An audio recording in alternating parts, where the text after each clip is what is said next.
இன்றைய முதல் வாசகம் இறைவாக்கினர் தானியேல் நூலிலிருந்து வாசகம். அதிகாரம் 2, வசனம் 1 முதல் 9 முடிய மற்றும் 15 முதல் 17 முடிய மற்றும் 19 முதல் 30 முடிய மற்றும் 33 முதல் 62 முடிய. அந்நாட்களில் பாபிலோனில் யோவாக்கிம் என்னும் ஒருவர் வாழ்ந்து வந்தார். அவர் சூசன்னாவை மணந்தார். சூசன்னா கில்கியாவின் மகள். அவர் பேரழகி, ஆண்டவருக்கு அஞ்சி நடந்தவர். அவர் பெற்றோர் நேர்மையாளராய் இருந்ததால் தங்கள் மகளை மோசே சட்டத்தின் வழியில் பயிற்று வந்தனர். யோவாக்கிம் பெரும் செல்வர். அவரது வீட்டுக்கு அருகிலேயே அவருக்கு ஒரு தோட்டம் இருந்தது. யூதர்கள் அவரிடம் வருவது வழக்கம், ஏனெனில் மற்ற எல்லாரையும் விட அவர் மிகவும் மதிக்கப்பெற்றார். அக்காலத்தில் மக்களுள் முதியோர் இருவர் நடுவராய் நியமிக்கப்பெற்றனர். இவர்களை பற்றிய ஆண்டவர் நடுவர்களாயிருந்து மக்களை வழிநடத்த வேண்டிய மூப்பர்கள் வழியாக பாபிலோனு நின்று ஒழுக்கக்கேடு வந்துற்றது என்று சொல்லியிருந்தார். இவர்கள் யோவாக்கின் வீட்டில் நெடுநேரம் இருப்பது வழக்கம். வழக்குடையோர் அனைவரும் இவர்களை அணுகுவதுண்டு. நண்பகல் வேளையில் மக்கள் சென்ற பின் சூசன்னா தம் கணவரின் தோட்டத்துக்குள் சென்று உலாவுவார். அவர் நாள்தோறும் அங்கு சென்று உலாவுவதை பார்த்து வந்த அந்த முதியோர் இருவரும் அவரை காமுறத் தொடங்கினர். இதனால் அவர்கள் தங்கள் மனதை தகாத வழியில் செல்ல விட்டார்கள். விண்ணக இறைவனை நினையாதவாறும் நீதி தீர்ப்புகளை கருதாதவாறும் அவர்கள் நெறிமாறி சென்றார்கள். அதற்கு ஏற்றதொரு நாளை அவர்கள் எதிர்நோக்கி இருந்தார்கள். ஒரு நாள் சூசன்னா வழக்கம் போல் 2 பணிப்பெண்களோடு மட்டும் தோட்டத்தினுள் நுழைந்து குளிக்க விரும்பினார். ஏனெனில் அன்று வெயில் கடுமையாக இருந்தது. அந்த முதியோர் இருவரை தவிர வேறு யாரும் அங்கு இல்லை. அவர்களோ ஒளிந்திருந்து அவரை கவனித்து கொண்டிருந்தார்கள்.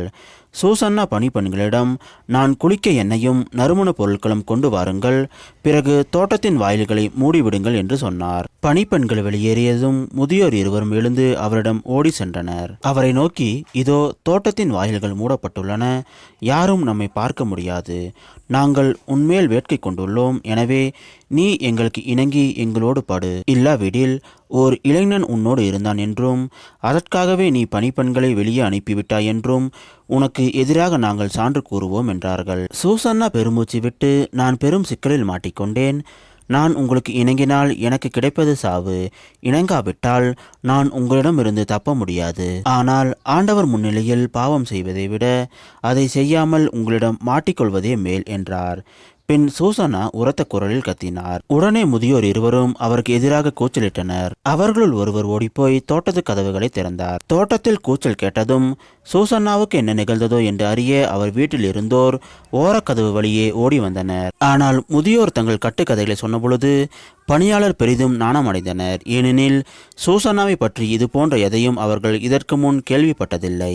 மறுநாள் சூசன்னாவுடைய கணவர் யோவாக்கிம் வீட்டில் மக்கள் திரண்டு வந்தார்கள். சூசன்னாவை கொள்ளும் தீய நோக்குடன் அந்த முதியோர் இருவரும் சேர்ந்து வந்திருந்தனர். அவர்கள் மக்கள் முன்னிலையில் கில்கியா மகளும் யோவாக்கின் மனைவியுமான சூசனாவை இங்கு அழைத்து வருமாறு ஆள் அனுப்புங்கள் என்று கட்டளையிட்டார்கள். ஆனால் அவருடைய உற்றார் உறவினரும் அவரை பார்த்தவர் அனைவருமே அழுது கொண்டிருந்தார்கள்.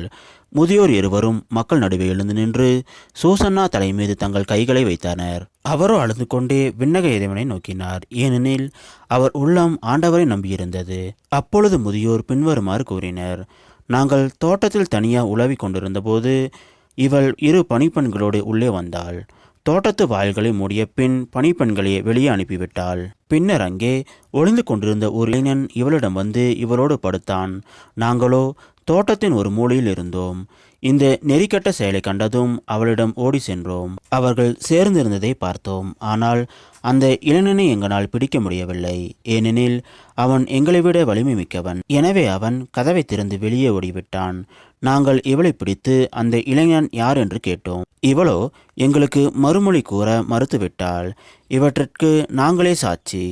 அவர்கள் மக்களுள் மூப்பர்களாகவும் நடுவர்களாகவும் இருந்ததால் மக்கள் கூட்டம் அவர்கள் சொன்னதை நம்பி சூசன்னாவுக்கு சாவு தீர்ப்பிட்டது. அப்பொழுது சூசன்னா உரத்த குரல் கதறி, என்றுமுள்ள இறைவா, மறைவானவற்றை நீர் அறிகிறீர். நிகழும் முன்பே எல்லாம் உமக்கு தெரியும். இவர்கள் எனக்கு எதிராக பொய் சான்று சொல்லியுள்ளனர் என்பதும் உமக்கு தெரியும். இவர்கள் என் மீது சாட்டிய குற்றம் எதுவும் நான் செய்தறியேன். ஆயினும் இதோ நான் சாக வேண்டியதாயிருக்கிறதே என்று சொன்னார். ஆண்டவர் சூசன்னாவுடைய கூக்குரலுக்கு செவி சாய்த்தார். கொல்லப்படுமாறு அவர் நடத்தி செல்லப்பட்ட பொழுது தானியேல் என்னும் பெயருடைய இளைஞனிடம் தூய ஆவியை கடவுள் தூண்டிவிட்டார். தானியேல் உரத்த குரலில், இவருடைய இரத்த பலியில் எனக்கு பங்கில்லை என்று கத்தினார். மக்கள் அனைவரும் அவர்பால் திரும்பி, நீர் என்ன சொல்கிறீர் என்று வினவினர். அவரோ அவர்கள் நடுவே நின்று கொண்டு பின்வருமாறு சொன்னார். இஸ்ரேல் மக்களே, வழக்கை ஆராயாமலும் உண்மையை அறிந்து கொள்ளாமலும் இஸ்ரேல் மகள் ஒருத்தியை தீர்ப்பிட துணிந்து விட்டீர்களே, அந்த அளவுக்கு நீங்கள் அறிவிலிகளா? நீதி வழங்கும் இடத்துக்கு திரும்பி போங்கள். மனிதர்கள் இவருக்கு எதிராக பொய் சான்று சொல்லியிருக்கிறார்கள் என்றார். எனவே மக்கள் எல்லாரும் விரைவாக திரும்பி வந்தார்கள். மற்ற மூப்பர்கள் தானியேலிடம், நீர் வந்து எங்கள் நடுவே அமர்ந்து எங்களுக்கு விரிவாய் விளக்கி காட்டும், ஏனெனில் மூப்பர்களுக்குரிய சிறப்பை கடவுள் உமக்கு அளித்துள்ளார் என்று வேண்டிக் கொண்டார்கள். அப்பொழுது தானியேல், இவர்களை தனித்தனியே பிரித்து தொலைவில் வையுங்கள், நான் இவர்களை வினவுவேன் என்றார். எனவே அவர்கள் இருவரையும் தனித்தனியே பிரித்து வைத்தார்கள். அப்பொழுது தானியேல் அவர்களுள் ஒருவரை அழைத்து, தீச்செயலில் விளைந்தவனே, நீ முன்பு செய்த பாவங்கள் இப்பொழுது வெளியாகிவிட்டன. மாசற்றவர்களையும் நீதிமான்களையும் சாவுக்கு உள்ளாக்காது என்று ஆண்டவர் சொல்லியிருந்தும் நீ முறைகேடாக தீர்ப்புகள் வழங்கி மாசற்றவர்களை தண்டித்து குற்றவாளிகளை விடுவித்துள்ளாய். இதோ, நீ உண்மையிலேயே சூசனாவை பார்த்திருந்தால் எந்த மரத்தடியில் அவர்கள் கூடியிருக்க கண்டாய் சொல் என்று கேட்டார்.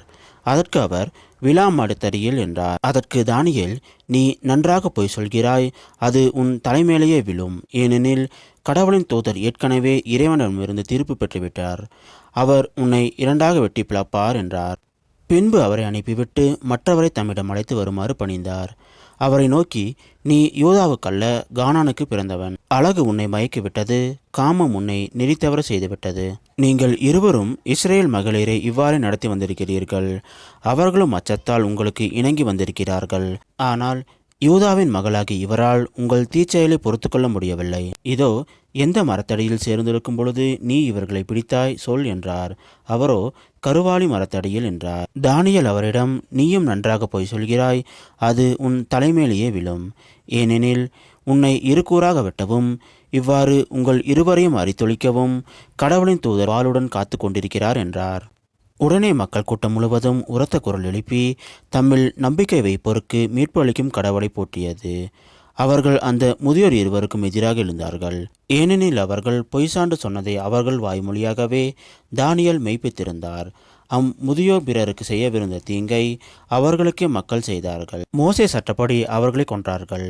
இவ்வாறு மாசற்ற சூசன்னா அன்று காப்பாற்றப்பட்டார். இது ஆண்டவர் வழங்கும் அருள்வாக்கு. இறைவா, உமக்கு நன்றி. இன்றைய நற்செய்தி. புனித யோவான் எழுதிய நற்செய்தியிலிருந்து வாசகம். அதிகாரம் 8 வசனம் 1 முதல் 11 முடிய. அக்காலத்தில் இயேசு ஒலிவ மலைக்கு சென்றார். பொழுது விடிந்ததும் அவர் மீண்டும் கோவிலுக்கு வந்தார். அப்போது மக்கள் அனைவரும் அவரிடம் வந்தனர்.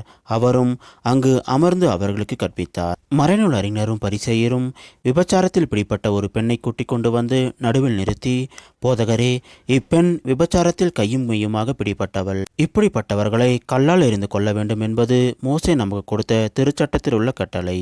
நீர் என்ன சொல்கிறீர் என்று கேட்டனர். அவர் மேல் குற்றம் சுமத்த ஏதாவது வேண்டும் என்பதற்காக அவர்கள் இவ்வாறு கேட்டு சோதித்தார்கள். இயேசு குனிந்து விரலால் தரையில் எழுதி கொண்டிருந்தார். ஆனால் அவர்கள் அவரை விடாமல் கேட்டுக்கொண்டிருந்ததால் அவர் நிமிர்ந்து பார்த்து, உங்களுள் பாவம் இல்லாதவர் முதலில் இப்பெண்மேல் கல்லெறியட்டும் என்று அவர்களிடம் கூறினார். மீண்டும் குனிந்து தரையில் எழுதி கொண்டிருந்தார். அவர் சொன்னதை கேட்டதும் முதியோர் தொடங்கி ஒருவர் பின் ஒருவராக அவர்கள் யாவரும் அங்கிருந்து சென்று விட்டார்கள். இறுதியாக இயேசு மட்டுமே அங்கு இருந்தார். அப்பெண்ணும் அங்கேயே நின்று கொண்டிருந்தார். இயேசு நிமிர்ந்து பார்த்து, அம்மா, அவர்கள் எங்கே? நீர் குற்றவாளி என்று எவரும் தீர்ப்பளிக்கவில்லையா என்று கேட்டார். அவர், இல்லை ஐயா என்றார். இயேசு அவரிடம், நானும் தீர்ப்பளிக்கவில்லை, நீர் போகலாம், இனி பாவம் செய்யாதீர் என்றார். இது கிறிஸ்து வழங்கும் நற்செய்தி. கிறிஸ்துவே, உமக்கு